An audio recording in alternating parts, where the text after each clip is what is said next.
ഇജ്ജ വരുന്ന വണ്ടിക്ക് നോക്കിയാ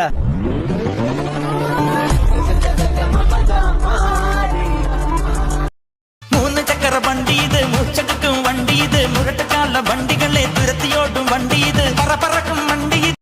പഴമ്പയും beef roast ഇത് പ്രാന്താണ്. നല്ല സ്വാതന്ത്ര്യം.